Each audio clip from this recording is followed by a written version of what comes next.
Okay, I'm going to show you some of the basics of face painting. The first thing we're going to talk about is your brush. The brush is very important because this is really what's going to make your design look good. If you don't use a good face painting brush, you're going to get a very horrible design no matter how nice your paint is. So one of the basics of our brush is that you don't touch the tip with your fingers. You don't push it.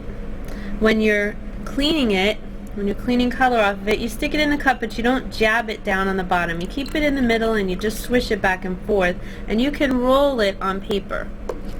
Pull it backwards. Don't ever push on your brush. And to stop using it when you're going to put it down, you can take any regular cellulose sponge, cut a hole in it, and stick your brush in it, and that is the best way for your brush. Then if anything's dripping down, it goes into the sponge and it holds your sponge upside down nicely.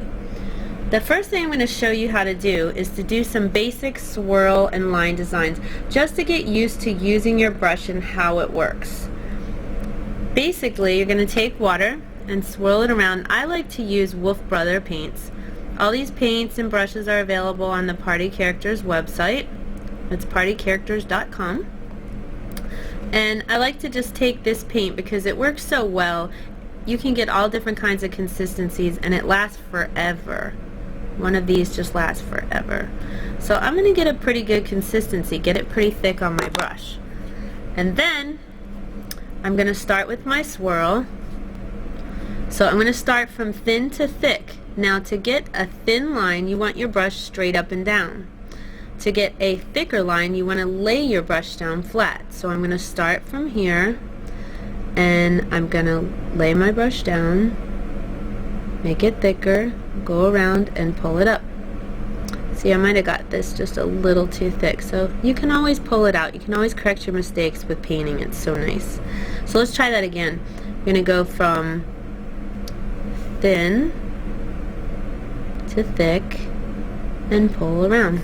And I'm kind of pulling up and getting it back to straight up and down when I do the swirl. Okay, let's try that again. I'm going to go from thin to thick, pull it around, and pull it up. Now you can start from this side too. If you're more comfortable starting with the point, you can start here and you go from thin, pull it around, and pull it up. So you can do it that way as well. I kind of like doing it the other way. Now you can add to these as well. I can go off of one of these swirls and go the other direction, so I'll go thick again and pull back the other direction. So you can keep adding to your design. You can keep going off of this design and going on to another one. Now you can see when I start to lose too much paint, so I need to get more consistency. I'm getting too dry. Okay, you can also make double swirls out of these, which is kind of neat. You start here at the point and come backwards, bring it around, and pull it in. At some point you want to meet the line of your other swirl, so you can start at the tip, lay it down, and pull it in. So you can make this double swirl. Now what's neat about that is you can add color inside that double swirl to kind of jazz it up a little. So I can take another color. Let's see, I got some yellowish gold here, and just kind of fill that in with some color. Just a light color. I didn't get enough on there. I got too much water.